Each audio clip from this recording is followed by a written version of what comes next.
Morning, welcome to Bug Don't Know Shit. It is another not real pretty day outside. It's foggy this morning, it's kind of overcast and a little muggy. Not hot, but just a little humid out here. You know, it's a good thing we're not painting today. So what are we working on? Get that shock tower bracket for that brace and the brace, get them trimmed around the master cylinder. I gotta go to town, get my heater core hoses. Got to get 2 of those different sizes, and I have all my vacuum line, and that is something I'm going to do today too, is get all the engine compartment vacuum lines ran.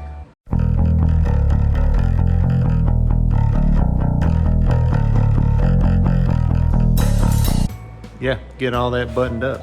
This is the easiest time to get those vacuum lines, and actually I guess I will, before I put the dash in, I will actually run them on the inside of the car as well, which means I got to get the little vacuum hub assembly, like the brains of the vacuum system, not put in, but in the car so I can test it. So that'll be fun.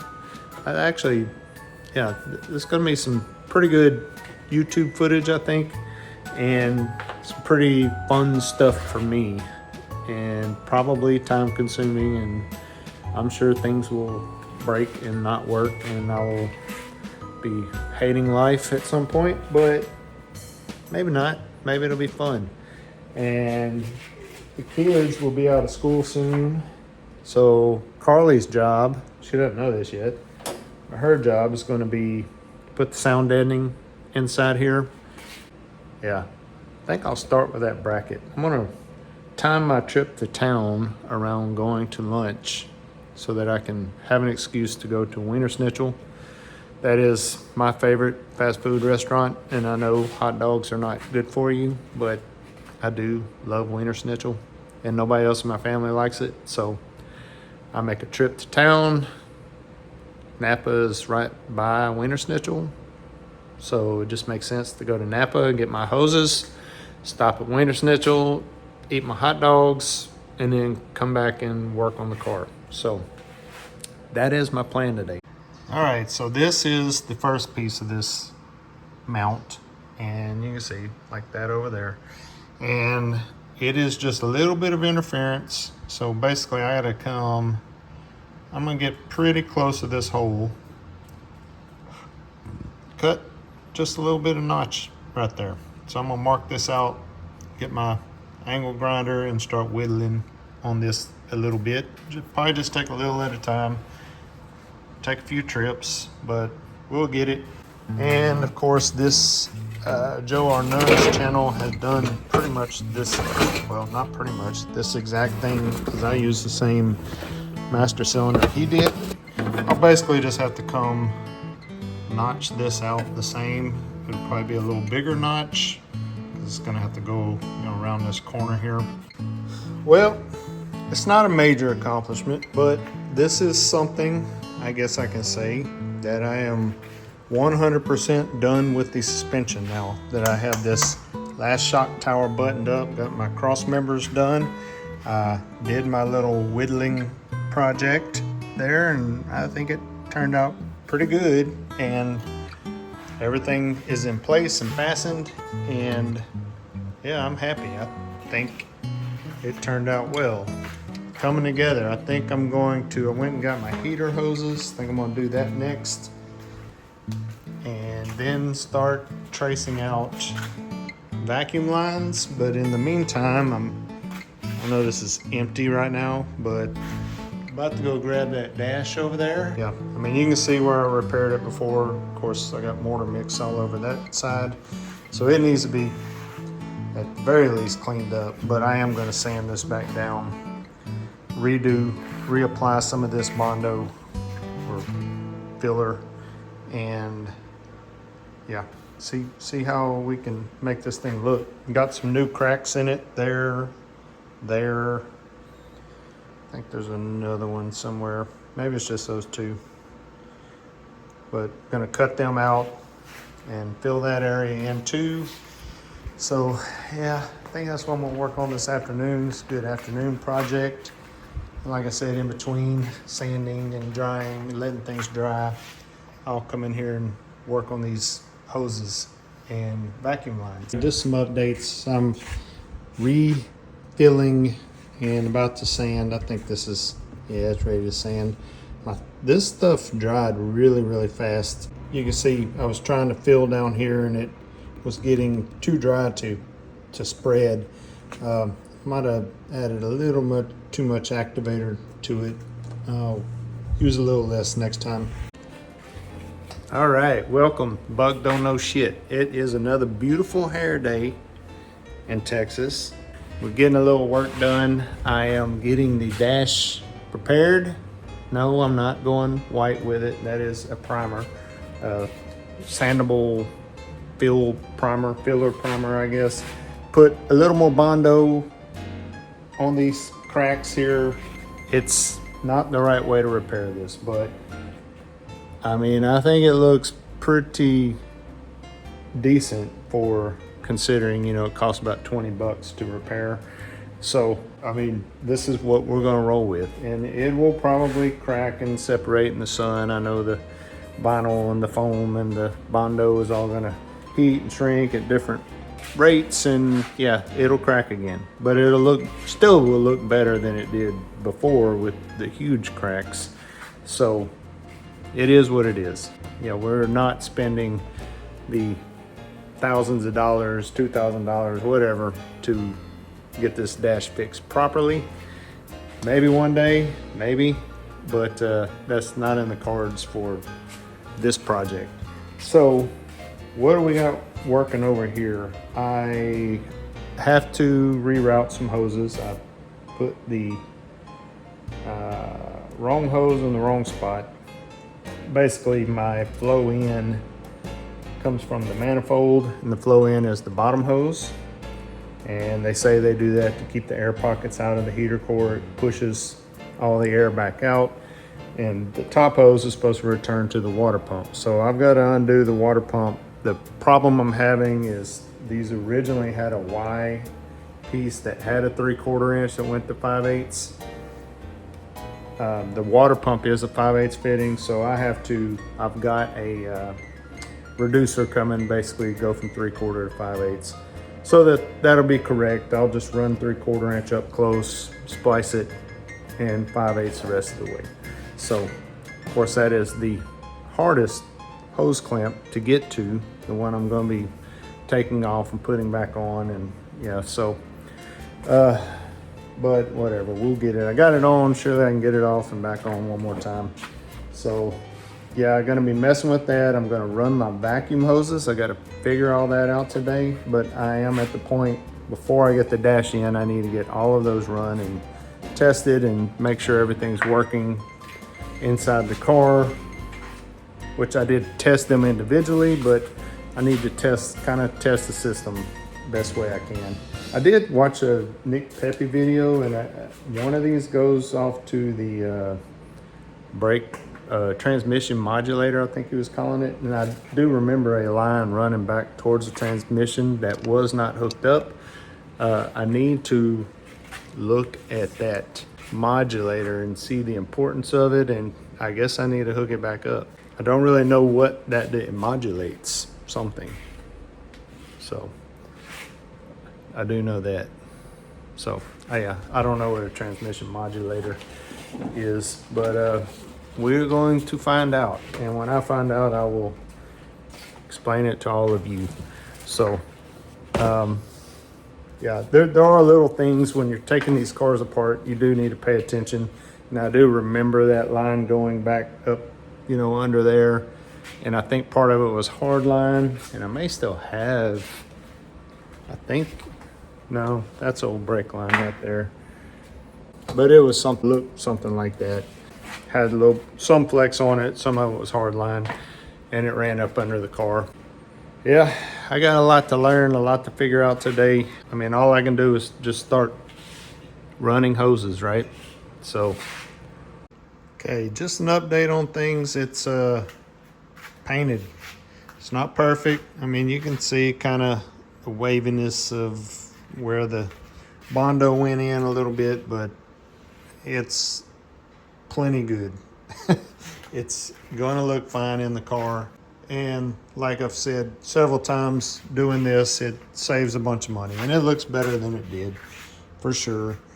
Back over here, I am going to go ahead and do the vacuum lines today. I think that is something prudent that needs to be done. So let me get started on that. All right, and I'm gonna explain some of this as I go through my process here, but basically I'll be running wires, or not wires, but vacuum hose in here.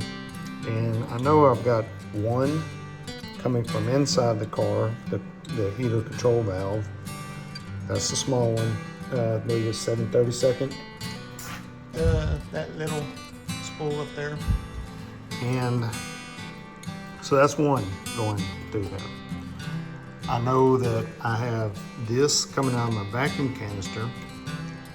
That I believe is the main control for all the heater and AC plenum controls. Basically goes pretty much straight to the control box in the center console. Goes from there. What I don't, and I watched one of Nick Pepe's videos, but I believe his was the one he was working on was a 66 because the tank is up under the inside the fender here, and it only, from what I saw, had one hose going straight to it, so it's just like a reservoir.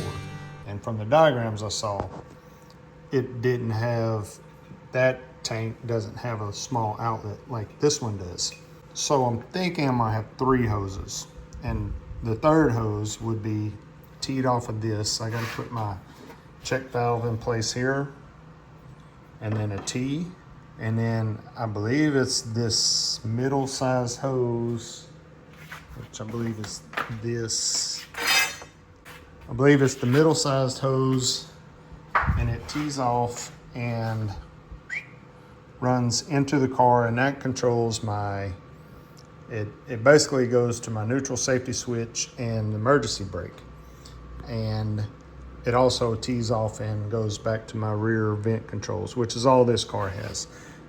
Doesn't have power locks, vacuum locks, and don't think it has the trunk lock.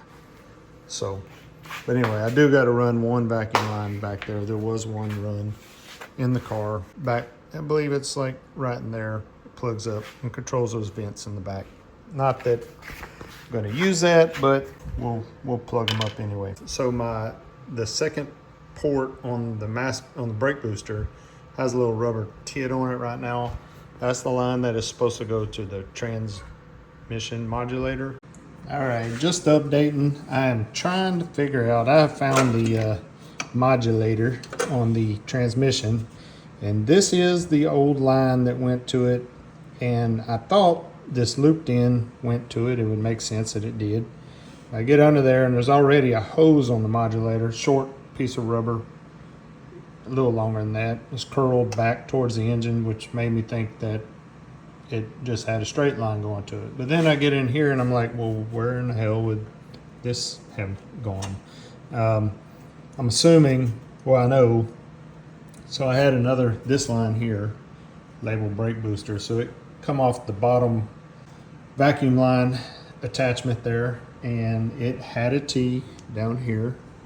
So I'm assuming that is where that went. Now, I don't necessarily know, well, I know this come off of there. I don't necessarily know that this T is necessary right now, because according to Nick Pepe's video, that part coming off the brake booster is just for the transmission modulator. So I'm assuming they had the T and it was going into the firewall somewhere, and that was what went to the neutral safety switch, which then goes to the emergency brake. So this, I remember in the car, it was just loose like this, which I know it's not supposed to be. It's supposed to be fastened somewhere in the car.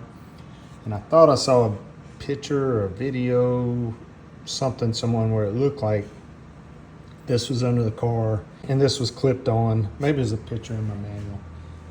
So I'm kind of thinking this end does go by the transmission. I'm about to pull it back out, even though it is not easy to get this hard line rerun back in the car. It comes out pretty easy though. But I think I'm going to run this and just redo this hose from there to there. Find a way to clip this on to the transmission or somewhere close, and then just run this out in the car. Yeah, I mean, that looks like that's it go doop, just like that. I'll run it under there and I'll show you what I'm working with. Quick rundown on how I ran the vacuum lines, and we'll start at the manifold. So first line coming off this block, I have a two-way block. I have seen different kind of blocks, but this is what was in my engine when I got it. So when I got the car, not saying that it's original, but that is what was in it before. So, and this is the main line. This was run the same way. This line coming, and this is bigger than the rest of my vacuum line. This is like a, I don't know, but it's what was in the car before. It looks like probably a 3/8-ish type hose. Running from there to the top port on the brake booster. Sticking with the brake booster, to show you what I've done. Down on here, this is going to my transmission modulator. Just to this hard line, flex hose to this hard line, vacuum line to the hard line that runs down the back of the transmission. I'll get under the car last and show you that. And so from the other side of the block on the manifold, this is the smaller, it's the biggest of my spools, but the 7/32 line, I believe. And it runs to this check valve, and I'm pretty sure I have that the right way, but I'll go back and look at pictures of that. And after the check valve, I have a T, and this is where I'm a little different probably than what you'll see on some diagrams, but I'm teeing off of here, and this line here is going to run to my neutral safety switch. I got to pull the slack out of it, but that'll be for my neutral safety switch. Then the other side of the T goes to my vacuum canister, and then this is the smallest line, is 7/64 tube, right? Oh, and this line I did cross this over. This is 5/32, so the medium size line. So the smallest line, 7/64. This is what will go in the car and run all the AC and heater controls. So that is basically it. Oh, one more coming back out of the car. So, I mean, I guess it's coming in, but this is going to feed from inside the heater control module, and it comes down to this heater. I guess it's a valve for the heater core. So got that set up. Everything is set up in here. I think that's it for vacuum lines outside the car. Now I gotta get inside the car and make sure I've got everything run there. The next step in here is I'm gonna start kind of tie wrapping these back, get them all secure, and crawl under the car. I'll do that real quick and show you the transmission modulator. All right, so there is that hard line that I ran down through the car with a little bit of flex hose going to the vacuum modulator. Yeah, we'll see. Hopefully it works. Not real easy to get to if it doesn't work. I think they're not very tight in there. Supposedly hand tight, but yeah, we'll see how the transmission runs. But I really honestly don't think that thing was hooked up when I got the car, because like I said, this thing just pulled right out of the car. So it's possible that I unhooked it, but I don't think so, because this flex hose was on there with nothing attached, and this end of this had flex hose on it. So they obviously couldn't have been attached together. Today, we're gonna work on the pinwheel of death. This guy. I really don't know what it's called, but that's what I call it. So the little vacuum thing, central control system for the vacuum system in the 1965 Thunderbird. Okay, so just a quick little tutorial on this thing. You can see down in there, that one is one of your supply vacuum lines right there. So I have to tee off the main vacuum line coming into the car. That'll be one of them right there.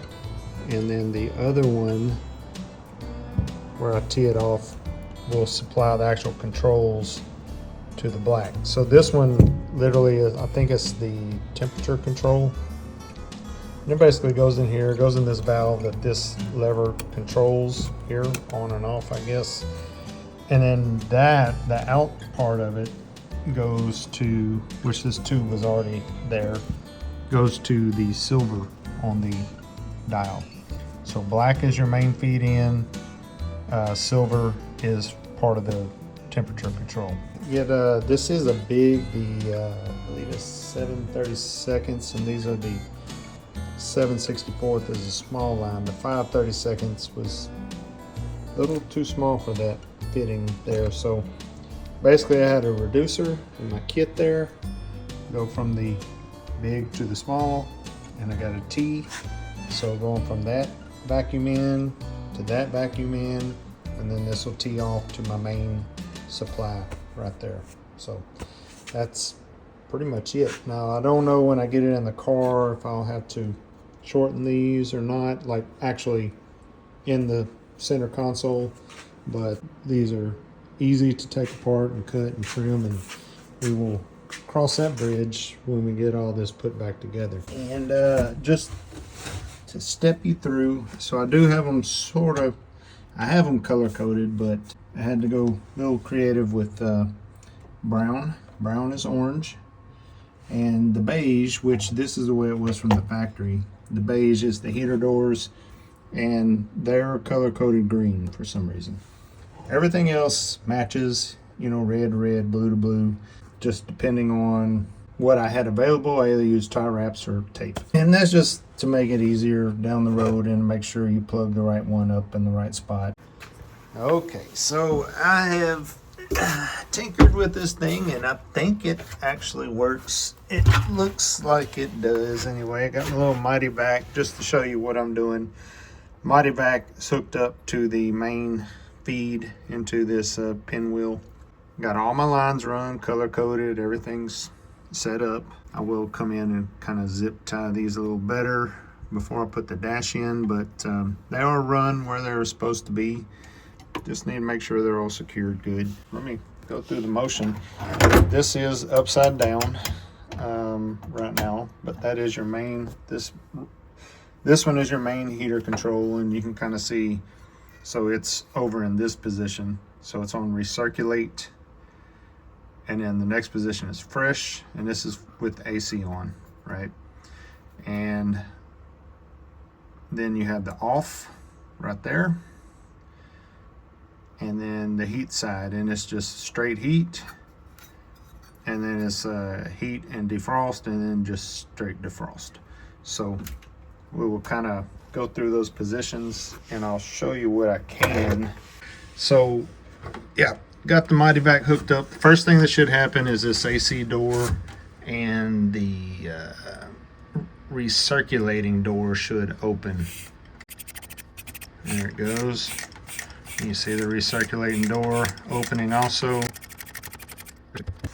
Oh, come on, bitch.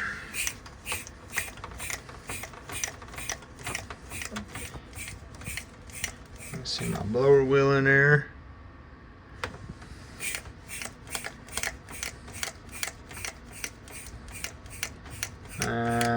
All right, recirc door is open.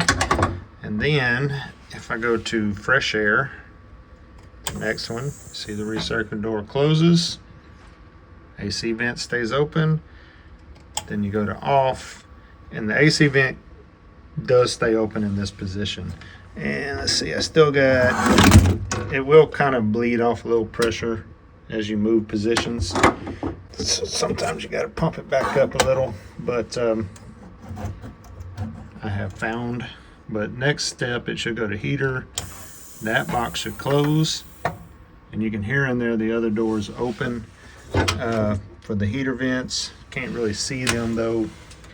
You just have to trust me that they're open. So that's in the main heat position now. Should, let's see, I still got plenty of vacuum. Sorry about the camera, I'm trying to do everything with one hand. Should show, this is my defrost canister here. Yeah, well, you couldn't see that on video, but I could hear it opening, and then you go full defrost. And the other doors shut. I'm out of vacuum, but anyway, it all works. Basically, it all works. It all holds vacuum, and I'm very happy. So now I'm just going to unplug this guy, rebuild it, basically just put this back on, put the lights in it, and be done with it. I'm happy with it. I think it works. I'm going to unplug it, get this fuse box buttoned up in there, be done with that. And after that, I think we're ready to put the dash in this sucker, which won't be today. Hoping have Carly here tomorrow, and she can help me wrestle this thing in here. So, yeah, it's coming together. This is pretty badass.